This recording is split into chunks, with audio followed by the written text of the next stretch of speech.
have more experience and an All-American on the right side of their line, and it's not a left-handed quarterback. Is there a reason they do that? No idea. I mean, they're a running football team, so whether they put him there specifically for the protections, I don't know that that's their number one thing. Mostly they're a 7-man protection, a lot more this year. So, but they're very good up front, and the Feeney guys, the All-American guard, who's been out the last couple weeks, so we expect that he'll be back to play though. You're giving up 9 points a game. You've seen great defenses here a while. Mm-hmm.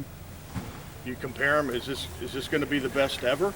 Well, let's hope. I mean, that's the objective, and that's what we challenge our guys every single day for. Is hey, there's an incredible standard set here, and too much is given, much is expected. So in order to call themselves the Silver Bullets, they know that there's an expectation, and we talk about objectives all the time, and objectives are things we measure every single day, every week, and we try to leave the goals and the big long-term things to the end of the year. So.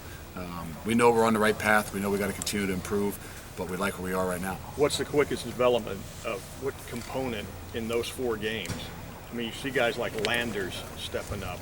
Well, I think that the depth is a big issue, and those are the things that you're starting to see.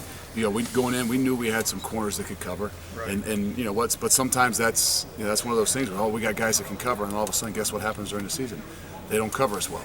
So we knew that going in, but to give them guys a lot of credit, we expected that, and they've done a great job so far and continue to do it. So there's a lot of development going on. I think that's the beauty of it. Young guys are becoming a little bit more mature, becoming more comfortable in the things that they're doing in front of 108, 110,000 people, and that's what we got to continue to do. Indiana, I think they've played you as tough as Michigan over the last 4 years. I think the 4 points is the difference between the two. And it came down to the last play of the game last year. 2 years ago, obviously it was a heck of a football game out here. Some huge plays. They ran the football on us really well. Again, they have played as good as anybody in the conference. Maybe Michigan State and the team up north would be the other two. But the reality is they got a heck of a football team. They got a good scheme. They know how to attack you. They're going to run the football. And they're a physical group, and I think that's the thing that you can ultimately look at and say the best offensive line, or one of the best offensive lines we played all last year, was Indiana. And that's a compliment not just to the offensive line, but to the culture and the program they have. He's built a program. Yes. A lot of people thought he was just an offensive guru, whatever. No, there's a philosophy definitely behind it, and you can see it. When you can turn on the film and know exactly who they are and what they do and what they pride themselves on, you know they've got the makings of a program. You lose a guy like Darren Lee, first-round draft pick after just 3 years here, just 2 years playing here.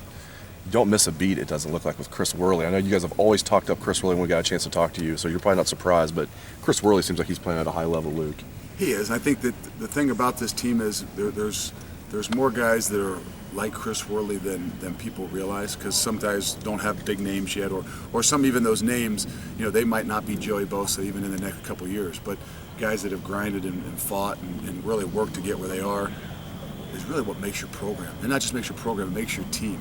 You can put out some great talent out there, but when you got guys that have kind of been through the battles and scars and things haven't been handed to them and haven't happened as easy or as quick as it has for others, like a Darren Lee, those are the guys that really talked about and are the image of your culture. And I think Chris Worley is a great example of that. You guys are ranked